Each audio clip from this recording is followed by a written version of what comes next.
InsyaAllah hari Khamis ni 19 Mac 2027 bersama dengan 29 Ramadan 1447 Hijriah, kita akan melihat anak bulan Syawal. Okay, kalau kita tengok ni, ni ada waktu sekarang punya ya. Okay, matahari ada dekat atas ni, dan sekarang ni bulan sabit tua dekat kawasan sini lah. Cuma bulan sabit tua ni petang-petang macam ni kita tak boleh nampak dengan mata kasar, walaupun kalau awan tu tak ada Okay, jadi kita pergi pada 19 Mac nantilah. Okay, 19 Mac. Okay, kita pergi pada waktu maghrib ni, waktu kita melihat anak bulan. Okay, kita akan melihat matahari terbenam dulu. Okay, kita akan dapati matahari terbenam dulu, dan lepas matahari terbenam, okay, bulan ada dekat kawasan sini ya. Okay, bulan ada dekat kawasan sini. Jadi bila matahari terbenam dulu, bulan terbenam kemudian, jadi kebarangkalan untuk melihat anak bulan tu ada. Okey, kita cuba tengok data masa hari istimewa, iaitu 29 Ramadan lah. Okey, 29 Ramadan untuk 1447 bulan Syawal, bulan ke-10 lah. Okey, kita tengok dekat lokasi ni kita gunakan lokasi dekat Pulau Perak. Okay, sebab dekat Pulau Perak ni dia punya kedudukan dia adalah dia yang paling barat sekali dalam kawasan Malaysia. Jadi dia paling tinggi peluang lah untuk nak melihat anak bulan. Okay, ini adalah data istimewa pada hari Khamis nanti lah. Okay, ni waktu maghrib masa matahari terbenam. Kalau tengok kat sini kita boleh dapati umur bulan waktu tu 10 jam, dah 10 jam lebih lah. Okay, jadi umur bulan yang 10 jam lebih ni kalau ikutkan dia dah boleh nampak lah. Okay, kalau dia kurang 8 jam tu biasanya susah nak nampak. Okay, kita cuba tengok simulasi kedudukan hilal tu nanti masa hari melihat anak bulan tu lah. Okay, tarikh dia adalah 19 kan. Okay, sama juga kita gunakan lokasi dekat Pulau Perak.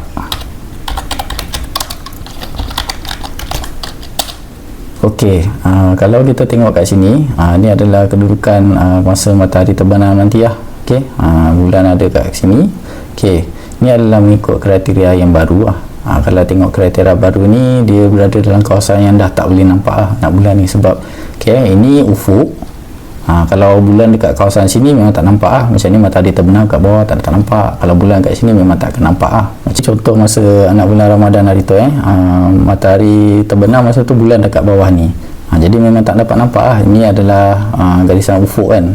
Okey, jadi ni dekat bawah sini tanah kan. Okey, ini adalah kawasan langit yang kita patutnya boleh nampak Okey, sebab itu kenapa hari melihat anak bulan Ramadan hari tu bulan tak boleh nak nampak sebab dia dekat bawah. Kita berbalik pada 19 Mac nantilah. Okey, ni kedudukan bulan dia masa matahari terbenam nanti, masa maghrib lah. Okey, kalau ikutkan dekat sini dia berada dalam kawasan yang kita tak dapat nampak Ni kalau ikut kriteria yang baru Kalau ikut kriteria yang lama, dia berada dalam kawasan yang kita boleh nampak. Okey, ni kawasan yang ditandakan macam ni dia macam ni masa matahari baru terbenam tu, dia akan ada satu kawasan yang mana disebabkan walaupun matahari dah terbenam, tapi pembelauan cahaya ataupun sinaran cahaya matahari tu masih ada lagi kat langit tu, yang mana kalau dia berada dalam kawasan tu, objek langit susah nak nampak. Okey, kalau ikut kriteria lama macam ni kalau ikut kriteria lama boleh nampak anak bulan, tapi ikut kriteria baru tak nampak. Kenapa yang membezakan kriteria lama dengan baru ni adalah kita punya keadaan atmosfera kita yang sekarang dah semakin berubah. Contoh dia, kita punya langit kita ataupun atmosfera kita dah semakin kotor, berdebu ke apa kan. Jadi kawasan yang berdekatan dengan matahari ni lebih luas kawasan yang kita tak boleh nak nampak objek langit dia. Jadi sebab itu kenapa kena tunggu matahari ni jauh terbenam lebih bawah supaya kawasan yang ni boleh turun. Jadi saya suka tengok kalau dalam keadaan dua-dua kriteria ni saya hidupkan, jadi dapat nampak macam ni contoh dia. Kalau bulan tu dekat kawasan sini, insya-Allah saya boleh kata confirm boleh nampak lah. Okey, sebab kita ada banyak tempat mencerap Kita ada sekurang-kurangnya 29 tempat mencerap yang rasmi. Okey, jadi dalam 29 tu dah satu je tempat yang nampak pun dah kira anak bulan kelihatan lah. Okey. Dan kalau bulan tu memang ada dekat bawah sini, memang tak akan nampak okey, sebab dia dah dekat bawah horizon, bawah ufuk, dia dah bawah kaki langit kan, jadi memang tak boleh nak nampak lah. okey. Tapi kalau dia berada dekat kawasan yang sini, sini ini pun kita boleh kata tak nampak jugalah, sebab memandangkan keadaan atmosfera kita yang sekarang ni, kita kat Malaysia lah, atmosfera kat Malaysia.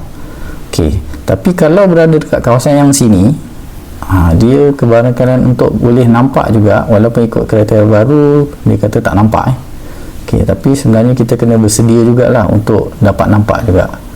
Kenapa saya cakap macam tu? Sebab kita melihat kepada sejarah-sejarah sebelum ni lah. okey, contohnya kita tengok pada Ramadan tahun lepas punya okey, ni keadaan langit pada hari melihat anak bulan Ramadan tahun lepas okey, bulan ada dekat kawasan sini kan. Kalau ikut kat sini tak nampak, tapi kita tengok balik kat keputusan ni, betul lah, anak bulan Ramadan pada tu tidak kelihatan. Itu adalah keputusan yang disampaikan oleh penyimpan Maha Besar Raja-Raja lah pada ketika itu. okey, kita cuba tengok pada tahun 2020 anak bulan Ramadan pada tahun 2020. okey, kita tengok masa tu dia kata anak bulan kelihatan lah, maksudnya yang ni adalah keputusan daripada penyimpan Maha Besar Raja-Raja punya pengumuman lah, dia bagi tahu anak bulan Ramadan masa ni kelihatan. okey, kita tengok langit pada ketika itu. okey, kalau kita tengok kat sini kan, kalau ikut kriteria baru dia kata tak nampak lah, tapi ikut kriteria lama nampak. Dan apa yang real punya anak bulan waktu tu kelihatan. Jadi keadaan-keadaan macam ni kita kena bersedia lah. Walaupun nanti kita tengok pada hari Khamis nanti, iaitu 19 nanti, kita tengok bulan ni dia berada dekat kawasan sini kan, tapi macam saya kata tadi lah, kalau dia berada dekat kawasan sini, kita memang kena bersedia lah, kemungkinan untuk nampak tu tetap ada. okey, melainkan kalau kat bawah sini, ini memang langsung tak ada. Dan juga kalau dekat kawasan sini, yang kawasan yang merah ni, yang ini pun kita boleh kata sangat susah nak nampak lah. okey, dan ini dia susah nak nampak, tapi boleh jadi nampak. Tapi kalau dekat kawasan yang sini, ini memang insya-Allah nampak. okey, yang berkenaan dengan keputusan penyimpan Maha Besar Raja-Raja ni sebenarnya korang boleh rujuk je dekat website penyimpan Maha Besar Raja-Raja. Dia ada paparkan lah, maksudnya dia tunjukkan lah keputusan melihat anak bulan pada ketika itu sama ada nampak atau tak lah. Kadang-kadang kita nak juga kan, lepas daripada pengumuman penyimpan Maha Besar Raja yang mengumumkan tarikh puasa ataupun tarikh raya tu, lepas tu tunjukkanlah contohnya kan, ini merupakan gambar anak bulan yang baru saja kelihatan tadi, sekaligus menandakan permulaan puasa ataupun permulaan raya kan. Apa kata korang?